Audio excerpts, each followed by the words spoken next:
ყველას მოგესალმებით, მადლობა დასწრებისთვის. დღეს იქნება სტრიმი ძალიან საინტერესო თემაზე. ეს ის თემაა, რომელიც აგიხსნით თავიდან ბოლომდე, როგორ მოძრაობს ბაზარი, რა პრინციპით მოძრაობს ბაზარი, რა პრინციპით ხდება დაღმასვლა ფასის, აღმასვლა და ასე შემდეგ. და რატომ ხდება? დავიწყოთ იმით, თუ რა ქვია ამ თეორიას, რა თეორია ეს, ვინ ჩამოაყალიბა ეს თეორია და ასე შემდეგ, ყველაფერზე გამდევრობით. ერთი წამით გავაზიარო ეკრანი. ესე იგი, ამ თეორიას ქვია ვაიკოფის თეორია.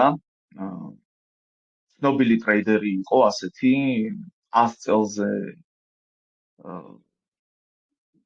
100 წლის წინ ცხოვრობდა უფრო მეტიც ეს ტრეიდერი და მან ჩამოაყალიბა ეს თეორია, მან ჩამოაყალიბა 3 კანონი, რის მიხედვითაც მოძრაობს ბაზარი ზოგადად. ესე იგი, დავიწყოთ იმით, თუ რას ეფუძნება ეს 3 კანონი, რა კანონებია და რას ეფუძნება. პირველი კანონი ეს არის შეთავაზების და მოთხოვნის კანონი. რას ნიშნავს ეს? როცა შეთავაზება ნაკლებია ვიდრე მოთხოვნა, ანუ უფრო სხვანაირად გეტყვით, როცა მოთხოვნა უფრო მეტია ვიდრე შეთავაზება, შესაბამისად ფასი იზრდება. როცა შეთავაზება უფრო მეტია ვიდრე მოთხოვნა, ფასი იკლებს. ფასი ვარდება. ეს პირველი კანონი.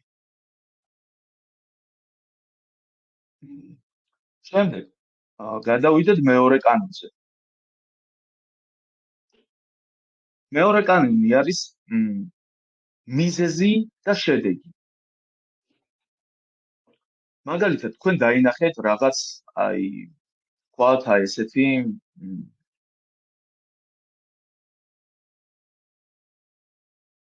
ასეთი, მაგალითად, რაღაც რენჯი, ბალანსი დაინახეთ. და შემდეგ ხედავთ ამ ბალანსიდან ფასის აღმასვლა, გამოსვლა, ზედა მიმართულებით.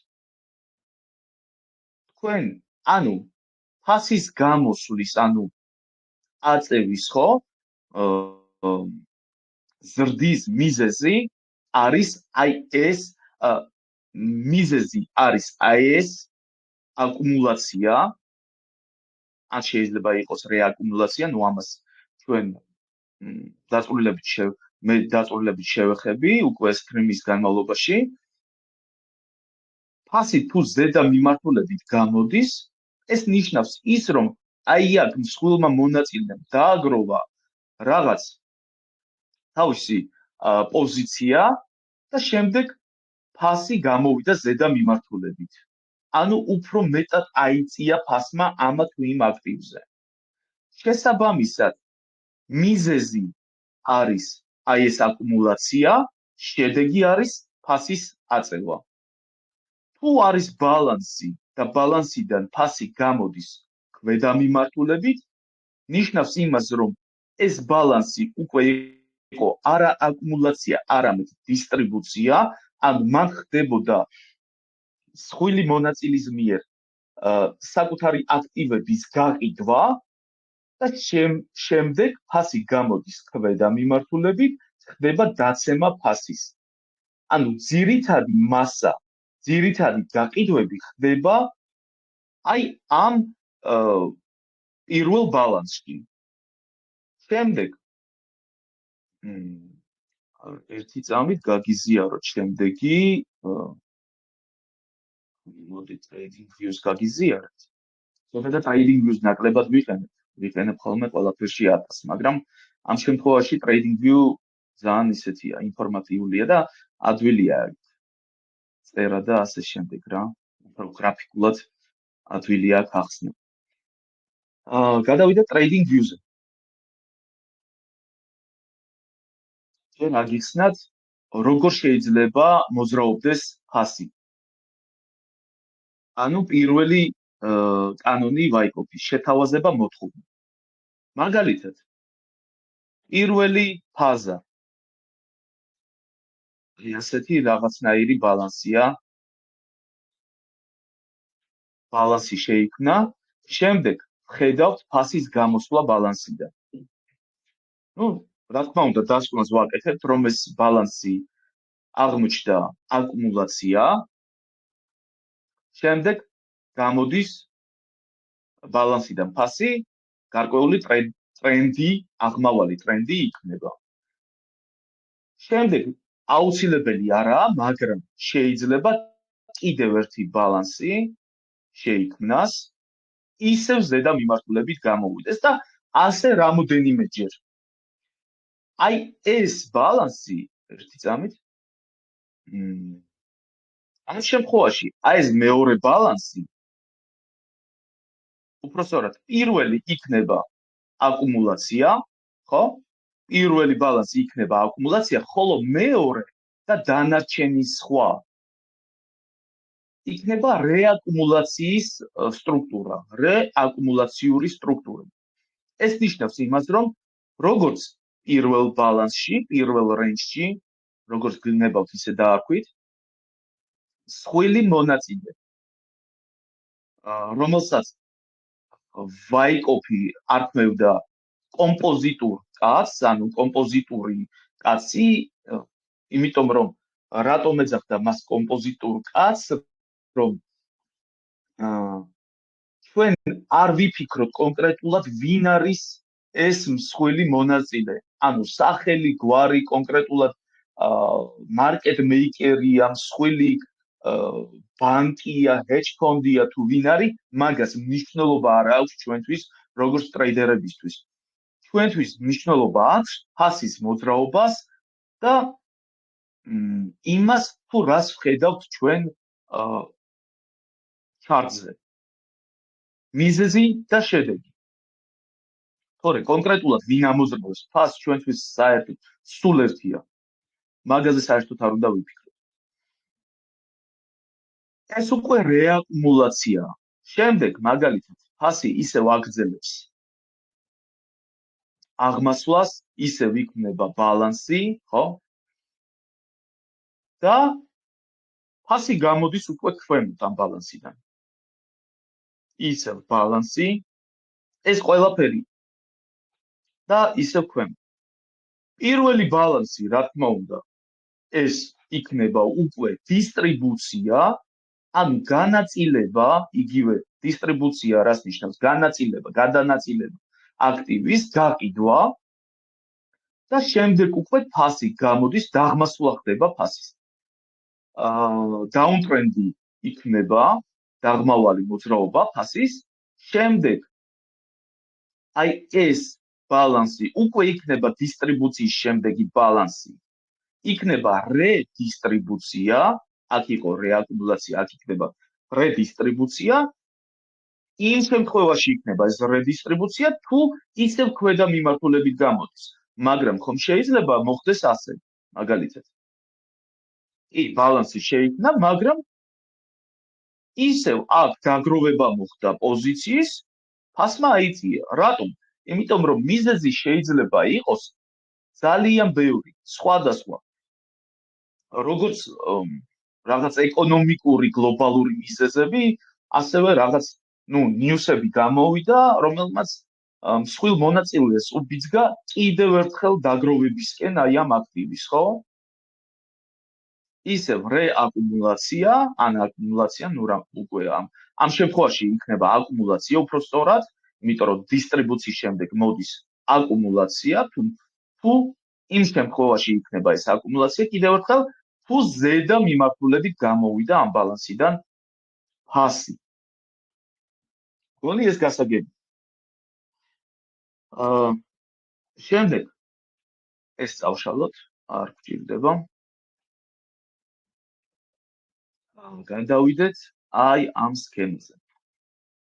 ზოგადად გაჩვენოთ ჯერ სურათებზე ეს ჩვენი სურათია. ეს უბრალოდ სქემატურად როგორ შეიძლება გამოიყურებოდეს აკუმულაცია. შეხედეთ? პირველი წერტილი აკუმულაციის, ეს ფაზები. ამ ფაზებსაც, ანუ A, B, C, D, E, თუ დაიმახსოვრებთ, კარგი იქნება. ყველა ფაზას ახასიათებს გარკვეული ასე ვთქვათ, ქმედება ჩარტზე. შეიძლება რაღაც დაინახოთ ჩარტზე და ამით მიხვდეთ, რომ აი ეს უკვე ეს ფაზაა და ასე შემდეგ. შეხედეთ სქემას PS-ი, პირველი წერტილი. preliminary support ამას ქვია აი ამ წერტილს PS-ი. პირველადი მხარდაჭერის წერტილია ეს, რომელსაც რა თქმა უნდა ფასი არღვევს და ჩვენთვის მნიშვნელოვანი. აი ეს PS-ი შეიძლება არც შეიქმნას ზოგადად ჩარტზე, ანუ ვერ დაინახოთ და არცაა მნიშვნელოვანი წერტილი იმდენად, დანარჩენი წერტილები და დანარჩენი ფაზებია მნიშვნელოვანი. თქვენ ხედავთ SC-ს, რას ნიშნავს SC? SC ნიშნავს selling climax-ი. ანუ გაყიდვების კულმინაცია, როცა უკვე მთავრდება გაყიდვები. აღარაა გაყიდვა. მეტი, გამყიდველი დამთავრდა, ასე ვთქვათ. მას ახასიათებს მაღალი მოცულობა. ანუ მოცულობის ინდიკატორი რომ ჩართოთ თქვენ გრაფიკზე, დაინახავთ რომ რაღაც განსაკუთრებულად მაღალი მოცულობაა აი ამ იმაზე რა ქვია სამთელზე, რომელიც გვიჩვენებს selling climax, ანუ SC-ს, გაყიდვების კულმინაციას. გაყიდვების კულმინაციის შემდეგ ერთი წამი ჯობია, აი ასე გავაკეთო. და მითხარით რამდენად ჩანს ის, რასაც ვხატავ და ვაკეთებ აი ეხლა. ნახეთ? ის არის თუ ჩანს, მეგობრებო. მითხარით თუ ჩანს ის არის, წითელი ის არის, უნდა გამოჩნდეს. PS-ი, შემდეგ selling climax-ი დავინახეთ, რომელიც იქნება თქვენ დაინახავთ აი ესეთ პატარა მოცულობები, ასე შემდეგ, აი მოცულობები მოდის და PS-ზე, ანუ selling climax-ზე დაინახავთ აი რაღაც განსაკუთრებულად მაღალ მოცულობას selling climax-ზე. ამის შემდეგ ფასი მიდის უკუმიმართულებით. ანუ ხდება აღმასვლა პატარაზე და იქნება წერტილი აი ეს AR, automatic rally, ან automatic reaction. სხვადასხვანაირად ეძახიან, მაგას ისევ და ისევ მნიშვნელობა არ აქვს, თუ გნებავთ საერთოდ აი ეს ტერმინები არ დაიმახსოვროთ, ყველაზე მთავარი არის თქვენ რომ პრინციპს მიხვდეთ. უბრალოდ იპოვოთ, თუ გნებავთ წერტილებით მონიშნოთ ჩარტზე ის ყველაფერი, რასაც დღეს აგიხსნით.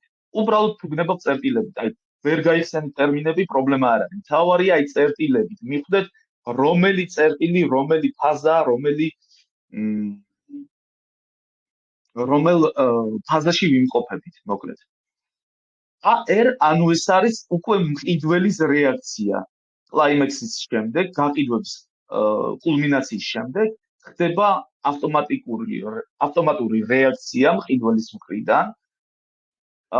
AR-საც ძირითად შემთხვევაში ახასიათებს არანაკლები მაღალი მოცულობა, ყოველთვის არა, მაგრამ ძირითადად მაღალი მოცულობაა ხოლმე AR-ზე, აი კარგი ავტომატიკ რალი, რასაც ქვია, მაღალ მოცულობაზე ხდება ხოლმე. შემდეგ ავტომატიკ რალის შემდეგ ფასი ისევ ჩამოდის და ტესტავს აი ამ ზონას. selling climax-ის ზონას ტესტავს. აი ამას. ამიტომაც ამ წერტილს უკვე აი ამ დატესტვის წერტილს ნიშნულს ქვია secondary test. ანუ ST უბრალოდ დაიმახსოვრეთ. ST ყველა ამ ტერმინის და ყველა ტერმინის ანუ იმას რა ქვია აბრევიატურას და მის გაშიფრებას დაინახავთ შემდეგ უკვე იმაზე trading view-ზე რომ გადავალთ.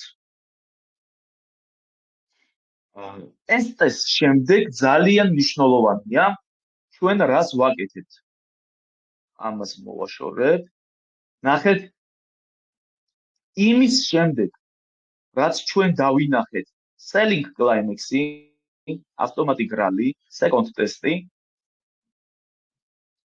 ჩვენთვის ძალიან მნიშვნელოვანია თუ ჩვენ ყველაფერი სწორად დავინახეთ რა თქმა უნდა ჩვენ უნდა მოვნიშნოთ აი ეს დიაპაზონი selling climax-იდან AR-მდე ეს იქნება ის დიაპაზონი სადაც მოხდება მსხვილი მონაწილის მიერ რახან ჩვენ ვიძახით რომ ეს აკუმულაცია მსხვილი მონაწილის მიერ საკუთარი პოზიციის დაგროვება.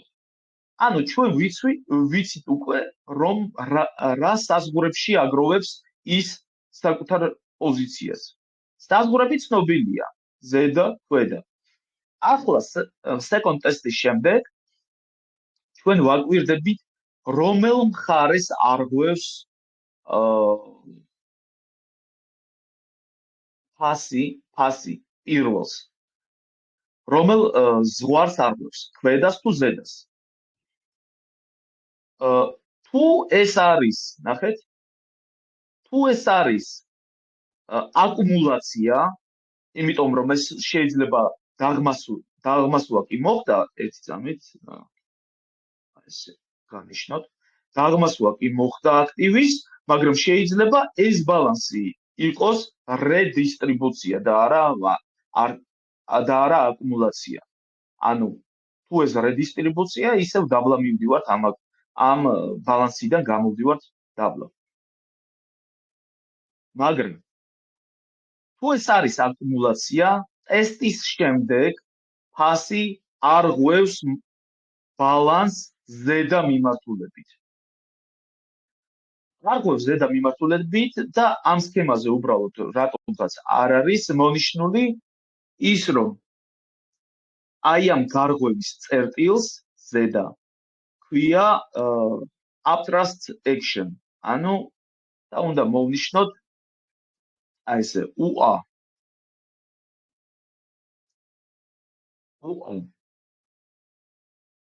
ეს იქნება ჩვენი uptrust action-ი. UA. შემდეგ როგორც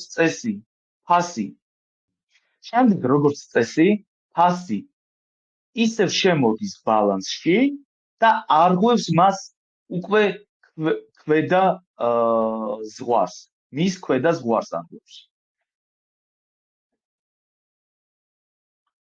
ეს მოდით აი ესე აღვნიშნავ.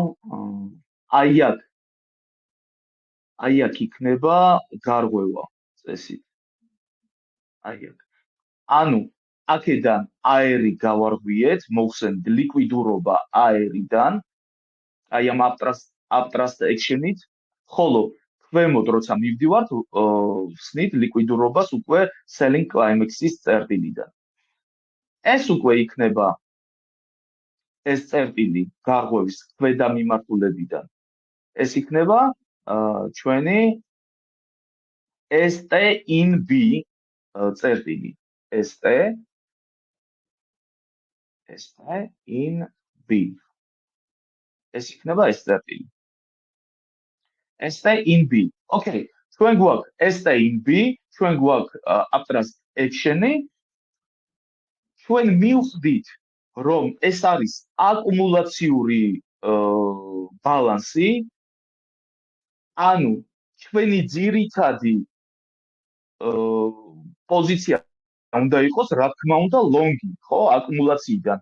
ჩვენ ვარაუდობთ, რომ ფასი გამოვა ზედა მიმართულებით, შესაბამისად, ჩვენი ძირითადი პოზიცია ამ ბალანსიდან გამოსulis უნდა იყოს ლონგი. მაგრამ რა მომენტში უნდა გავხსნათ ეს ლონგი, სად გავამწესოთ სტოპი და ასე შემდეგ, ამაზე დაწვრილებით ვილაპარაკოთ, თანმიმდევრობით ვილაპარაკოთ. ესე იგი, ST-ს შემდეგ, აი ეს ST in B, ანუ ST in B, რატო ქვია ST in B? იმიტომ რომ ST, ანუ second test-ი, ოღონდ ფაზა B-ში. ეს B ფაზა, ეს second test-ი უკვე მოხდა ფაზა B-ში. ამიტომაც ამ გარღვევის წერტილს ქვია ST in B.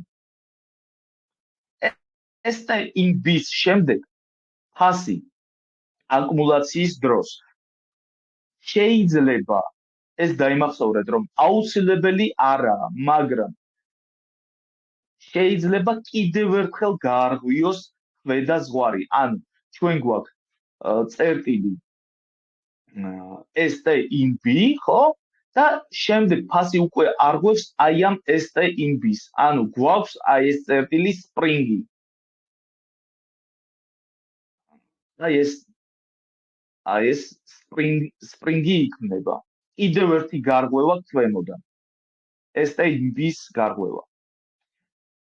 სპრინგი ყოველთვის არ ხდება, ასე რომ თუ აი რასაც ქვია 100%-იანი, 100%-იანი ფინანსურ ბაზარზე არაფერი არ ხდება და ასე რომ ყოველთვის რისკები დაიცავით და შეხვალთ არც ერთ პოზიციაში შეხვალთ თქვენი დეპოზიტის 100%-ით. იყავით ყურადღებით და ფრთხილად ივაჭრეთ. ძალიან გთხოვთ. თითოეულ თქვენს დოლარს და ცენტს გაუფრთხილდით. თუ თქვენთვის მნიშვნელოვანია, რა თქმა უნდა. თუ თქვენ გაქვთ სპრინგი, ზოგადად სპრინგით ვაჭრობა ძალიან ისეთია რა, აი ძალიან კარგია, ძალიან უსაფრთხოა, იმიტომ რომ თუ თქვენ აქედან გახსენით ვაი და სიტყვაზე second test-ის შემდეგ, ანუ ST in B-ს შემდეგ გახსენით ლონგი უკვე, რომ ფასი გამოვა ამ ბალანსიდან და რა თქმა უნდა ST in B-ს ქვეშ იქნება, ამ სამთლის ქვეშ იქნება თქვენი სტოპი, ხო? და ვაი და ფასი ჩამოვიდა და სპრინგი გააკეთა, დაიკეტებით ჩვეულებრივად სტოპით. ასე რომ სპრინგის შემდეგ როგორც წესი, ძირითად შემთხვევაში ისევ 100%-ით მაგას ვერ ვიტყვი ვერასოდეს. არასოდეს. სპრინგის შემდეგ როგორც წესი ფასი უკვე აღმასვლას აგრძელებს და გამოდის ამ ბალანსიდან და იქნება up ტრენდი, ანუ აღმავალი ტრენდი. ოკეი, შემდეგი სპრინგი გვაქვს, მაგალითად, მივიღეთ სპრინგი, კიდევ ერთი გარღვევა ქვედა მიმართულებიდან, შემდეგ ქვედა მხრიდან ჩვენი ბალანსის, შემდეგ ფასი უკვე შემოდის ისევ ბალანსში სპრინგის შემდეგ, ბალანსში შემოდის და ნახეთ, როგორი აი ესეთი ის იქნება ერთგვარი ტრენდი, up ტრენდი იქნება თვითონ ბალანსშივე უკვე. აი ამ თქვენი თქმით, აი ეს up ტრენდი იქნება ერთგვარი ლიკვიდურობაც აი აქ იქნება, როგორც წესი, ფასი აღარ ჩამოდის ამ ლიკვიდურობის, ამ ტრენდული ლიკვიდურობის მოსახსნელად. შეიძლება ჩამოვიდეს, შეიძლება არა, მაგრამ ძირითად შემთხვევაში არ ჩამოდის ხოლმე, აღარ ჩამოდის. უკვე ბალანსიდან გამოსვლის შემდეგ იქნება შემდეგი ჩვენი წერტილი, სოსი, მას ქვია SOS, აგერა, რომელიც არღვევს აი ამ uptrust actions. კიდევ ერთხელ ფასი ჩამოდის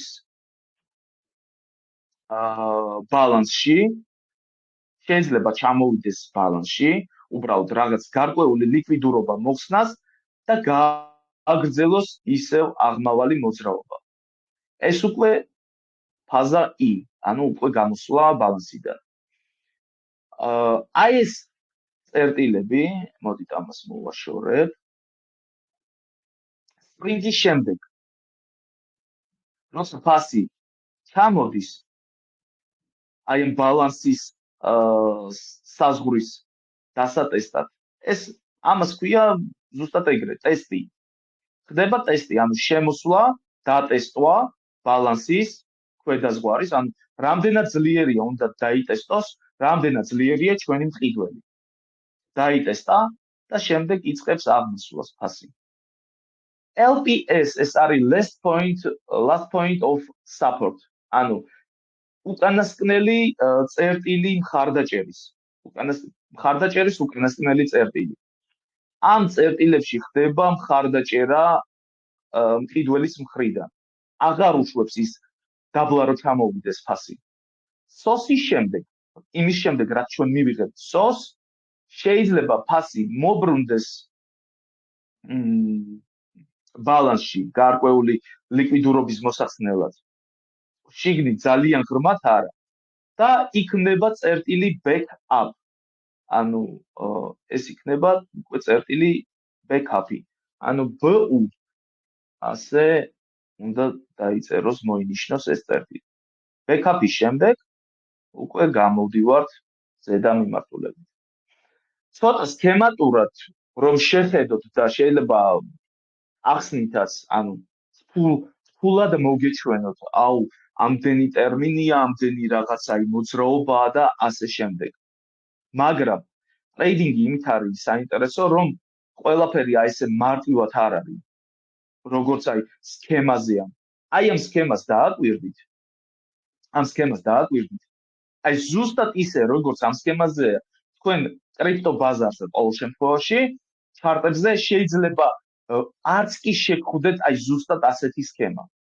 იმიტომ რომ აი ესე სქემატურად და იმეების, რა ქვია, სურათების მიხედვით ფასი არასოდეს მოძრაობს. მაგრამ თავარია თქვენ მიხვდეთ რომელი სტრუქტურა იქნება, ანუ სად ვარ ჩვენ, აკუმულაცია, რეაკუმულაცია, დისტრიბუცია თუ რედისტრიბუცია და ამის შესაბამისად იმოქმედოთ. უკვე არა პოსტფაქტუმ, როცა ფასი გამოვა ბალანსიდან, არამედ უკვე ბალანსშივე მიხვდეთ რა ხდება.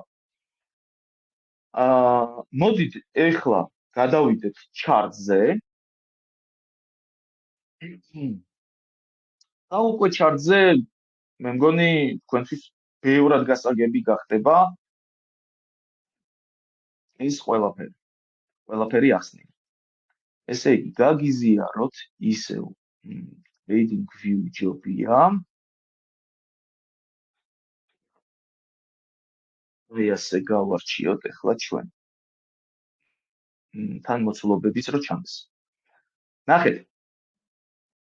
ჩვენი კულმინაციის, ან ყიდვების კულმინაციის, აი ეს მწვანე სამთელი, მაღალი მოცულობის ფონზე. ანუ განსაკუთრებულად მაღალი მოცულობის ფონზე.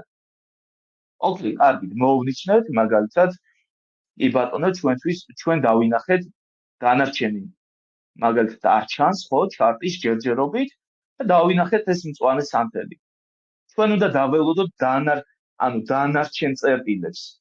დანარჩენი წერტილები მოვნიშნოთ, რომ მივხვდეთ, რომ ეს არის უკვე ერთგვარი ბალანსი და შემდეგ წერტილები დავალაგოთ ბაიკოფის მიხედვით. როგორც გითხარით, AR-იც, ანუ ავტომატიკ რალიც, როგორც წესი, მაღალი მოცულობის ფონზე ხდება ხოლმე. აი აგერ აი ეს შავი სამთელი მაღალი მოცულობის ფონზე. ეს არის ჩვენი buying climax-ის შემდეგ, ყიდვების რეაქციის შემდეგ, ყიდვების დასრულების შემდეგ ავტომატიკ რალი, ავტომატური რეაქცია იგივე, მაღალი მოცულობის ფონზე. მოდი დავალაგოთ წერტილები და გავაანალიზოთ თუ რა მოხდა და რა ხდება ზოგადად ახლა ბიტკოინზე, ბაიკოფის მიხედვით. ოკეი, buying climax-ი ჩვენ გვაქვს აქ ამ წერტილში. ამას მივხვდით. უკვე. ოღონდ ძალიან მნიშვნელოვანია აი შემდეგი განვითარება დავინახოთ ფასის მიერ. როგორ მოძრაობს, როგორ იმოძრავებს ამ ყველაფრის შემდეგ. Bind climax-ი გვაქვს, შემდეგ მოდის ავტომატიკრალი, რა თქმა უნდა, შემდეგი წერტილი იქნება ავტომატიკრალი. მოვნიშნოთ AR, ეს იქნება ჩვენი ავტომატიკრალის სამთელი. შემდეგ ჩვენ გვჭირდება second test-ი. ანუ ის მოძრაობა, რომელიც ტესტავს bind climax. ეს არის ჩვენი მოძრაობა, second test-ი. ძალიან მნიშვნელოვანია, მეგობრებო, დაიმახსოვრეთ, რომ ჩვენ არ ვუყურებთ, ანუ ჩვენთვის ის სურათები, რაც გაჩვენეთ, ერთგვარი შპარგალკა, ერთგვარი მინიშნებებია, მაგრამ არა ის, რომ თქვენ ეძებოთ ქარდზე ზუსტად ერთი იგივენაირი სქემები. არასოდეს შეგხვდებათ სავარაუდოდ ეგეთი სქემები. ისე რომ ნუ ეძებთ. თავარია ეს მოძრაობები დაინახოთ, რაც ახსნილი მაქვს. Second test-ი არის აქ. ეს second test-ი შეიძლება არ გვევდეს bind climax, აქამდე ადიოდეს, ასე რომ ნუ შეგეშლებათ abstract action-ში. ანუ ეს არ არის abstract, ეს არ იქნება abstract action-ი. UA იგივე, რაც აგიხსენით. რომ მაგალითად აი აქ ამოვიდეს და არ გვევდეს bind climax. AR-ის შემდეგ ხდება second test-ი. ეგ დავიმახსოვრეთ. Second test-ი გვაქვს. Second test-ის შემდეგ, ანუ ჩვენ გვაქვს bind climax-ი AR-ი. ესე იგი, რა შეგვიძლია გავაკეთოთ? სწორია.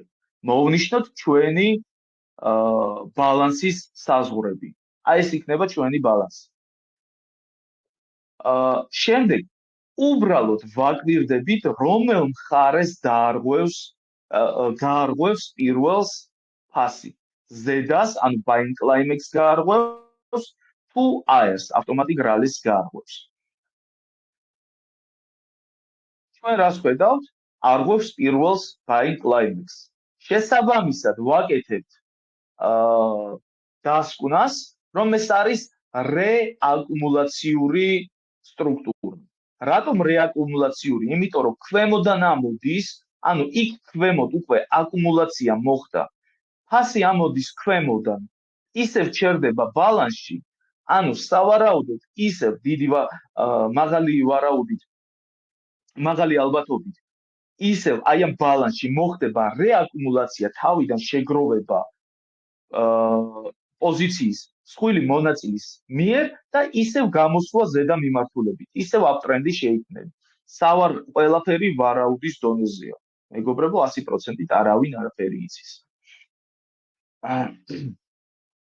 ოკეი, შემდეგი წერტილი, second test-ის შემდეგ ჩვენ ვხედავთ გარღვევა ზედა მხრიდან, ზედა ზღვარის. ეს უკვე იქნება ჩვენი abstract action-ი. აი ეს იქნება abstract action-ი. ოკეი, გვაქვს abstract action-ი. ზუსტად სანამ რომელიმე მხარეს გარღვევას არ დავინახავთ, ჩვენ ვერ მივხვდებით რა ტიპის ბალანსია ეს, აკუმულაცია თუ დისტრიბუცია. ამიტომაც თუ ზემოდან არღვევს პირველს, ეს იქნება აკუმულაცია, ან იგივე რეაკუმულაცია. მაგას იმდენად ასე ვთქვათ, მნიშვნელობა არ აქვს. ხოლო თუ ქვემოდან არღვევს პირველს, ეს იქნება დისტრიბუცია ან რედისტრიბუცია. ეს მნიშვნელოვანია დაიმახსოვრეთ. ოკეი, abstract action გვაქვს. ახლა ჩვენ რა უნდა ვივარაუდოთ? ფასი ჩამოდის რისთვის? იმისთვის, რომ გაარღვიოს ეს AR ნიშნული. შემდეგ, აი ვივარაუდოთ რა მოხდება, ხა? ერთგვარი ვარაუდი, ერთგვარი პროგნოზი გავაკეთოთ. მაგალითისთვის გიჩვენებთ. მოხდა ასეთი რაღაც, ხო? ასე. ამ შემთხვევაში ეს წერტილი იქნება ჩვენი ST in B წერტილი. ანუ second test-ი B ფაზაში. ST in B. აი ეს. ეს იქნება ST in B. ST in B-ს შემდეგ როგორც წესი STINB წერტილს და Springs ახასიათებს მაღალი მოცულობები, მაგრამ ყოველთვის არა. ყოველთვის არა. შეიძლება ისე მოხდეს, ანუ ისე შეიქმნას ეს წერტილები, ეს ყველაფერი, რომ მოცულობები იყოს დაბალი. ასევე აკუმულაციას დავიმახსოვროთ, აკუმულაციას და რეაკუმულაციას ახასიათებს დაცემა მოცულობების. ნახეთ, შეხედეთ კულმინაციის შემდეგ როგორ ეცემა მოცულობები, ნახეთ. დაცემა მოცულობების. შემდეგ უკვე როცა მოხდა გარღვევა, რა თქმა უნდა, ვიღაცა ყიდულობდა და სტოპებით მოხსენით უკვე სტოპები აი ამ მოძრაობის შედეგად ვიღაცა ყიდიდა, რა თქმა უნდა და ასე შემდეგ რა, უკვე მოცულობები შეიქმნა ერთგვარი ინტერესის ზონა. მაგიტომაც მომატება მოხდა უკვე აი აქ მოცულობების. ოკეი, გვაქვს STINB.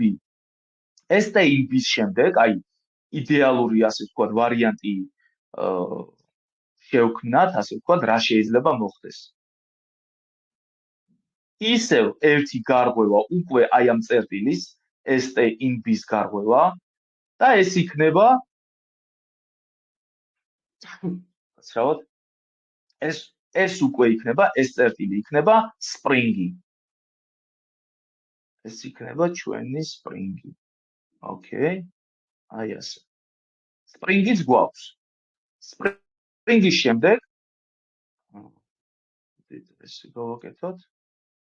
Spring-ის შემდეგ შემოდის ფასი ისევ ამ ბალანსში, ტესტავს ქვედა ზღვარს და იწყება აღმავალი მოძრაობა. ხო? ბევრი ვერ ბედავს აი ამ წერტილებში, როცა ესეთ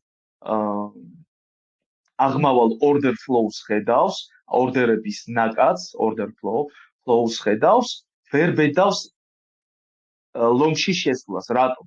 იმიტომ რომ ეშინია რომ ფასი რაღაც ამდაგვარს გააკეთებს, აი ამ ლიკვიდურობას, რომელიც შეიქმნა, ტრენდულ ლიკვიდურობას, ფასი მოვა და აი ასე მოხსნის, ხო? მოხსნის. ვერ ბედავს ლონგში შესვლას.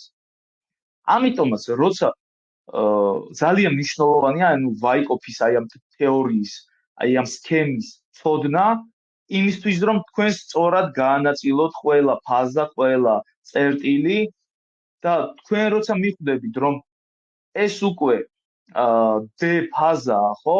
ფაზა D, როცა ფასი გამოდის, გამოსვლას ცდილობს ბალანსიდან და აი აქ უკვე ჩვენ ვარღვევთ uptrust actions და ვაკეთებთ SOS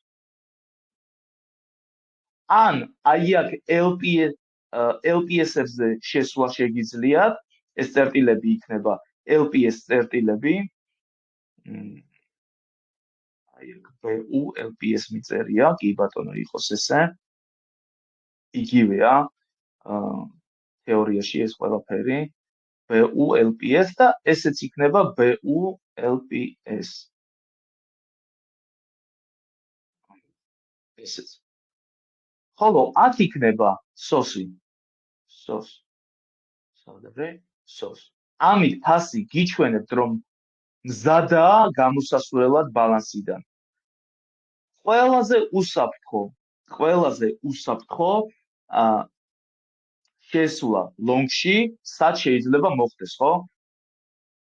ჩვენთვის ეგ არის მნიშვნელოვანი, თუ როგორ უნდა ვივაჭროთ აი ეს ბალანსი თუ დავინახეთ, ხო? ეს ვაიკოფის სტრუქტურა თუ დავინახეთ თეორიის მიხედვით. ყველაზე უსაფრთხო შესვლა იქნება SOS-ის შემდეგ, როცა შეიქმნება აი ეს B1 backup LPS-ი წერტილი. ამის შემდეგ ფასი უკვე აღარ დაბრუნდება ბალანსში უფრო ღრმად. Backup LPS აი ამ წერტილს საბოლოო წერტილს დაბრუნებას რომ დაინახავთ თქვენ SOS-ის შემდეგ, ოღონდ. კიდევ ერთხელ ვიძახი, აქ უკვე აი აქ აღმავალ მოძრაობას თუ შეამჩნევთ, ანუ გამოვდივართ უკვე ბალანსიდან საბოლოოდ და აღარ დავბრუნდებით, ამ შემთხვევაში ჩვენი შესვლის წერტილი სად იქნება? არ ვიცი, ახლა ვინსაც შევა, რა წერტილში შევა, მაგრამ სტოპი უნდა იყოს აი აქ, აი ამ BU-LPS-ის ქვეშ, საბოლოო დაბრუნების ქვეშ. და შემდეგ უკვე, თქვენი risk management-ის მიხედვით სადამდე გაწელავთ თქვენს trades, თქვენ თვითონ იცით. ეს არის ამ შემთხვევაში, ამიტომ მე ეხლა აი ამას Bitcoin-ზე, აი ამ სტრუქტურას რომ ვაანალიზებ, ჩემთვის ეს არის რეაკუმულაციური სტრუქტურა. ეს იქნება რეაკუმულაციური სტრუქტურა. ჩემი ხედვით, ყოველ შემთხვევაში. აფრეს action გვაქვს და შემდეგ უკვე ფასი ჩემი ვარაუდით ჩამოდის უკვე AR-ის გასაღვევად. მით უმეტეს ეს წერტილი AR არის დეკემბრის თვის low. ანუ თქვენ წარმოიდგინეთ, რამდენად მნიშვნელოვანი წერტილია. დეკემბრის თვის ყველაზე ქვედა წერტილი. ამის ქვეშ იქნება უამრავი ლიკვიდურობა დაგროვილი, შესაბამისად ჩამოდის მოსახსნელად. მეგობრებო, ეს რაც შეეხება აკუმულაცია რეაკუმულაციას. ახლა განვიხილოთ დისტრიბუცია, რედისტრიბუცია. პრინციპი ერთ-ერთში იგივეა, უბრალოდ შემობრუნებული გრაფიკით. იქნება პირიქით რა და რაღაც ტერმინებია ოდნავ შეცვლილი. ანუ მოდით წავშალოთ ეს ყველაფერი. უბრალოდ დისტრიბუციას და რედისტრიბუციას ახასიათებს მთელი აი ამ მოძრაობის განმავლობაში ბალანსში მაღალი მოცულობები. ისე არ იქნება, როგორც აი აქ არის ვარდნა იმების მოცულობების. დაცემა მოცულობების. ოკეი. მოდით ინვერტირება გავაკეთოთ და ვითომ ეს ისე აი აქ ხდება დისტრიბუცია. წარმოვიდგინეთ. ესე იგი, კლაიმექსი, აგერ პირიქით უნდა განვიხილოთ ახლა. buying კლაიმექსი, იმიტომ რომ ყიდვების კულმინაცია მოხდა მაღალი მოცულობის ფონზე. ოკეი, ავიღოთ. BC წერტილი იქნება აქ. მოვნიშნეთ. შემდეგ AR წერტილი. ბოდიში. buying კი არა და selling climax-ი, რა თქმა უნდა. პირიქით, პირველი ეს მწვანე სანთელი, შემობრუნებულად არის და მაგიტომ მწვანე, ხვდებით ალბათ. შემოკარგებო. იქნება selling climax-ი. პირველი წერტილი იქნება selling climax-ი. გაყიდვების კულმინაცია. შემდეგ, რა თქმა უნდა, მოხდება ავტომატիկ რალი. როგორც ერთ-ერთში, როგორც გითხარით, როგორც აკუმულაციის დროს. ოღონდ ყველა ტერმინი არა. და მონიშნო. selling climax-ი, ავტომატիկ რალი, ხდება დატესტვა selling climax-ის, ანუ იგივენაირად ხდება მონიშნა secondary test, ერთი და იგივეა. შემდეგ რას ხედავთ ჩვენ? ანუ ჩვენ შეგვიძლია ჩვენი ბალანსის მონიშნა, რახან უკვე გვაქვს ეს საზღვრები და ვხედავთ გვერდულ მოძრაობას, შესაბამისად ვიღებთ ამას და ვნიშნავთ. ესე. ოკეი. და ველოდებით ახლა გარღვევას, ან ზედა ზღვრის, ან ქვედა. რას ხედავთ? ქვედა ზღვარი გაიგოა. კი ბატონო. რახან ფასი ზემოდან ჩამოდის, ანუ ზემოთ ხო მოხდა თავისთავად იქ დისტრიბუცია და ჩამოდის ზემოდან, ეს უკვე იქნება რედისტრიბუციული ფაზა. იმიტომ რომ როგორც ვნახეთ, ქვემოდან გაარღვია პირველი გარღვევა ამ ბალანსის მოხდა ქვემოდან. ეს დავიმახსოვროთ ძალიან მნიშვნელოვანი. ეს წერტილი ჩვენთვის იქნება დისტრიბუციაში უკვე სხვანაირად ქვია მას. SOWIN-B. ეს არის SOWIN-B წერტილი. SOWIN-B-ის შემდეგ ფასი ადის და არღვევს ზედაზღვარს. ანუ ველოდებით რაღაც ამ დაგვარს. ისე ვივარავდოთ ასეთი სცენარი. ასე, ესე. ოკეი.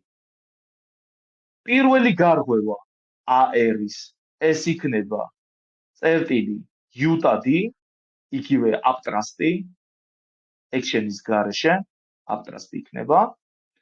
ხოლო შემდეგი გარღვევა უკვე აი ამ utad-ის, utad-ი კი არა და ბოდიში. ეს იქნება ut-ი, ანუ აპტრასტი იგივე.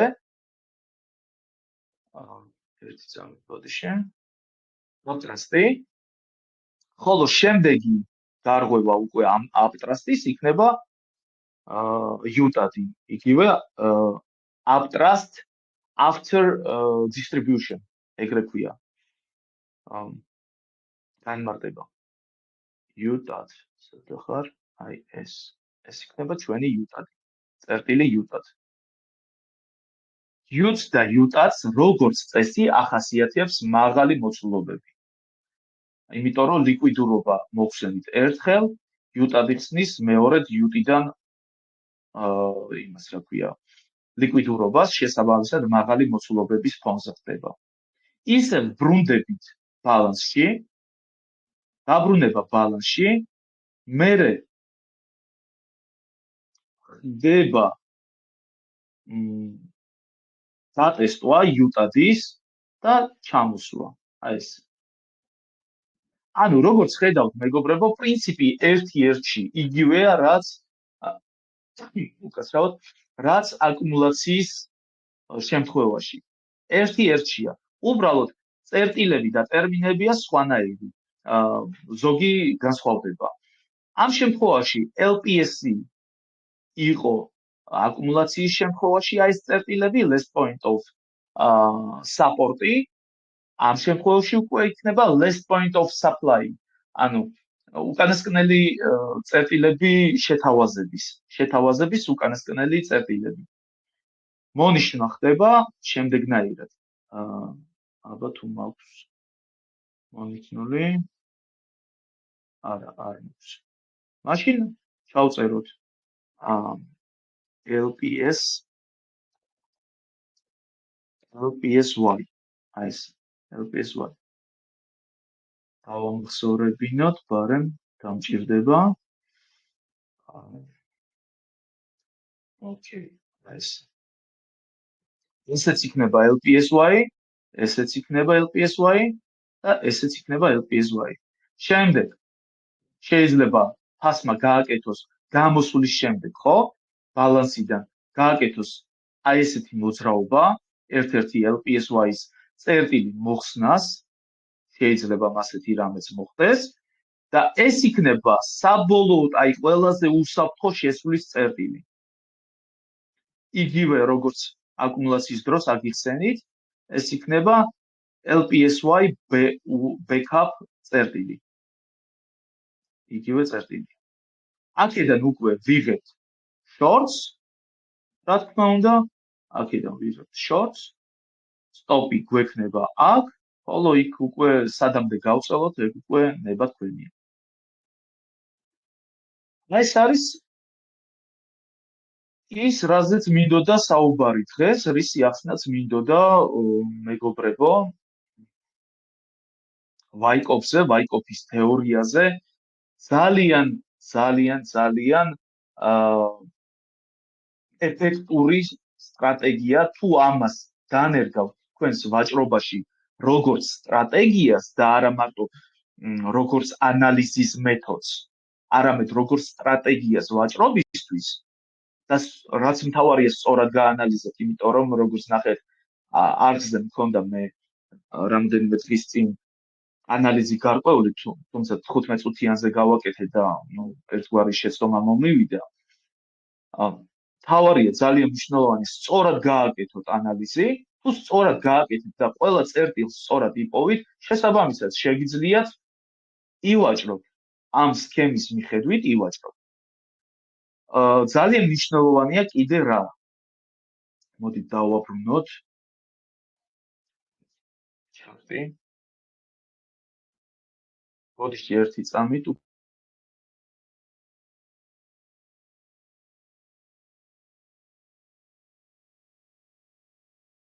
შეგიძლიათ უკვე მოამზადოთ შეკითხვები თუ გაქვთ, ან ჩართოთ მიკროფონები, ან მოიწეროთ ჩატში თუ რამე შეკითხვა გაქვთ ამ თემასთან დაკავშირებით, იმიტომ რომ მე უკვე ნელ-ნელა ვამთავრებ ახსნას, ხოლო შეკითხვები თუ გაქვთ, სიამოვნებით გიპასუხებთ. მოდით მოვაშოროთ ეს ზედმეტი რაღაცები. დავაბრუნეთ ბიტკოინის სტარტი.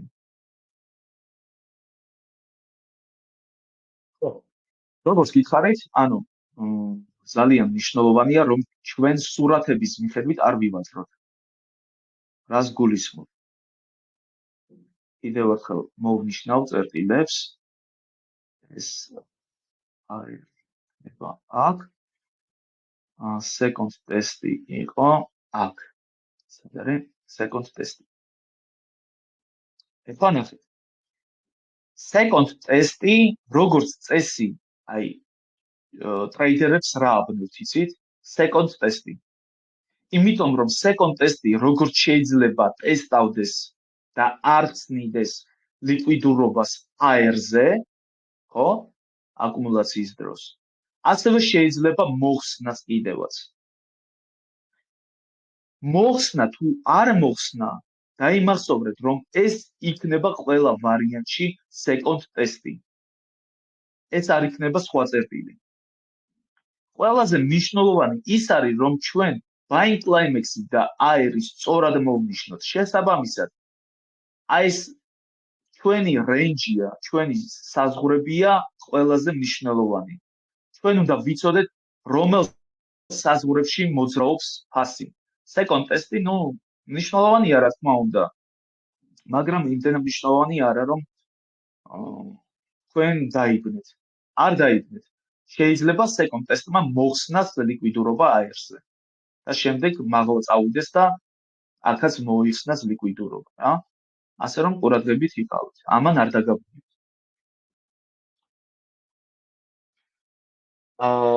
მოდით გადავიდეთ შეკითხვებზე. შესვლა ფლეტიდან ხდება? კი, შესვლა როგორც აგიხსენით, ფლეტიდან ხდება. ფლეტიდანაც შეიძლება. თუ იუტადის შემდეგ, აი, ესე იგი გავაკეთოთ ესე, იუტი კი არა და სპრინგის შემდეგ, ხო? სპრინგი დავინა. ეს არის ST-INB, ეს არის სპრინგი. სპრინგი თუ მოხდა მაღალი მოცულობის ფონზე,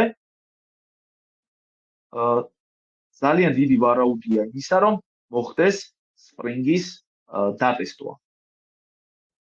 ანუ კიდევ ერთხელ ჩამოვიდეთ აი ამ ზონაში. თუ მაღალი მოცულობების ფონზე მოხდა. მაგრამ ყველაზე კარგი, ყველაზე მაგარი სპრინგი არის თუ ST-INB ეს წერტილიც იქნება იგივენაირად, ყველაზე მაგარია. დაბალი მოცულობების ფონზე. თუ დაბალია აი ამ წერტილებში მოცულობები, შეიძლება თუ ST-INB-ში დაბალია მოცულობა, შეიძლება ჩვენ აღარ დავინახოთ სპრინგი, ფასი უბრალოდ ჩამოვიდეს საზღვარი, აი ეს ზღვარი უფრო სწორედ დატესტოს ჩვენი ბალანსის და უკვე გააგრძელოს აღმასვლა და გამოვიდეს ბალანსიდან.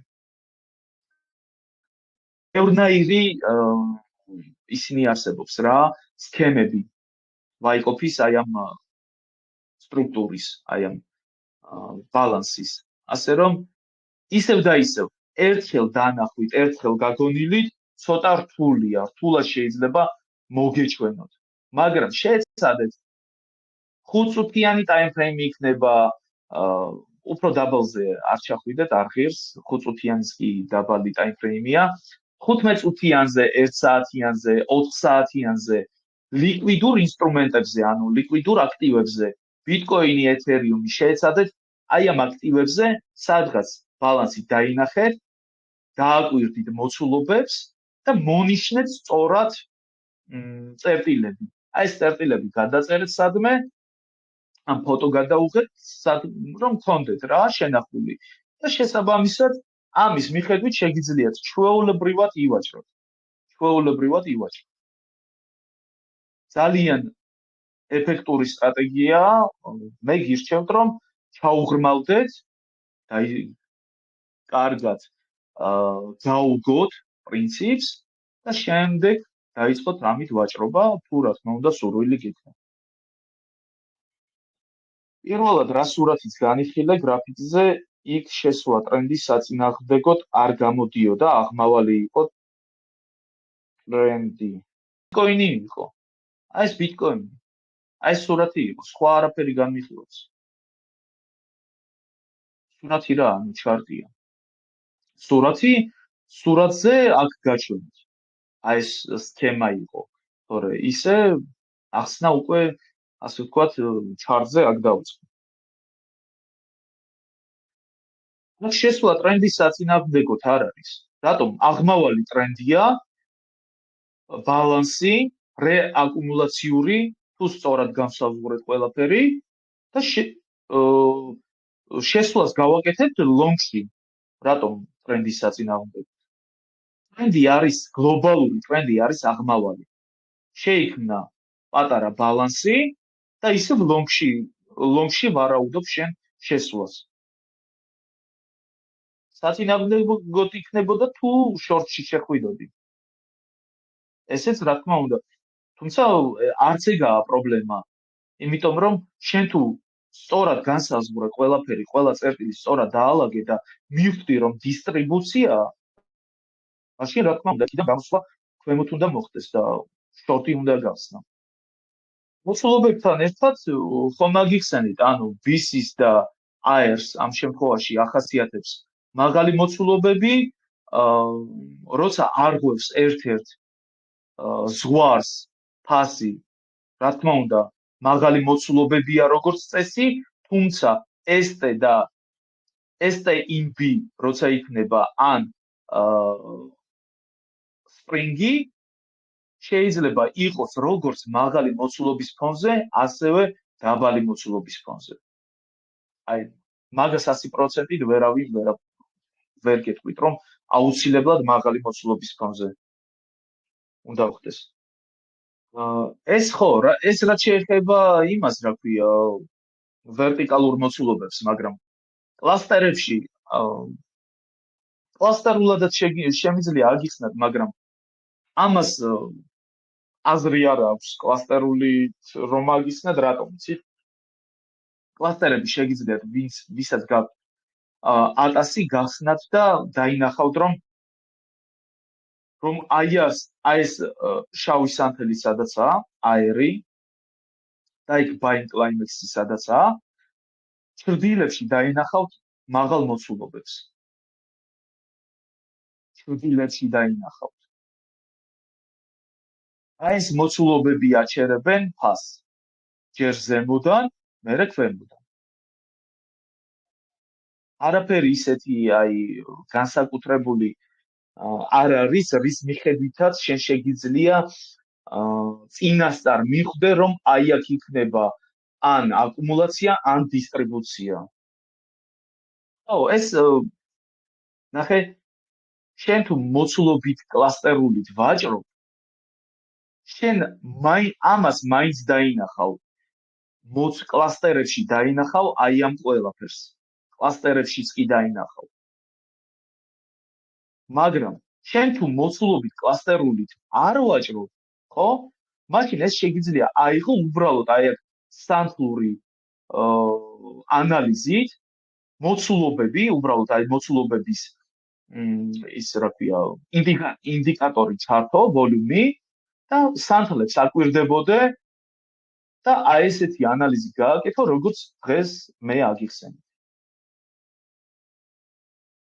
მეტი არაფერი არ არის. მეგობრებო, ძალიან დიდი მადლობა დასწრებისთვის.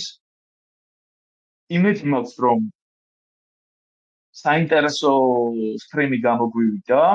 იმედი მაქვს, რომ საინტერესო თემა აგიხსენით, იმიტომ რომ ჩათვალეთ, რომ მოგეცით ერთ-ერთი ყველაზე ეფექტური სტრატეგია იმისთვის, რომ წარმატებით ივაჭროთ. თქვენ გაქვთ ახლა იმის გაგება, როგორ მოძრაობს ბაზარი, რა პრინციპით მოძრაობს, როგორ შეგიძლიათ გააკეთოთ წინასწარ უკვე ანალიზი იმისა, რომ რომელ ფაზაში, რომელ სტრუქტურაში ვაიყოფით, ვიმყოფებით, შესაბამისად, უკვე გარკვეული ანალიზი, გარკვეული ანალიზი გააკეთოთ და რა თქმა უნდა, ანალიზი უბრალოდ არ ვარგათ, თქვენ თუ არ ვაჭრობთ და პოზიციებს არ ხსნით. ჩვენი მიზანი არის, რომ მაქსიმალურად ეფექტური იყოს ჩვენი ვაჭრობა. ჩვენ ვართ ტრეიდერები, შესაბამისად, ვაჭრობაა ჩვენთვის ყველაზე მნიშვნელოვანი. ანალიზთან ეს. შეგახსენებთ, ძალიან გთხოვთ, ვინც უყურებს ჩანაწერში ამ ვიდეოს YouTube-ზე, ძალიან გთხოვთ, მოიწონეთ ეს ვიდეო, გამოიწერეთ არხი, იმიტომ რომ სტატისტიკის მიხედვით ძალიან ბევრი მიყურებს YouTube-ზე გამოწერის გარეშე, რაც ძალიან სულია და აუცილებლად გამოსასწორებელია. მადლობა ყველას, თქვენთან იყო GeoTrader-ი, მომავალ შეხვედრამდე.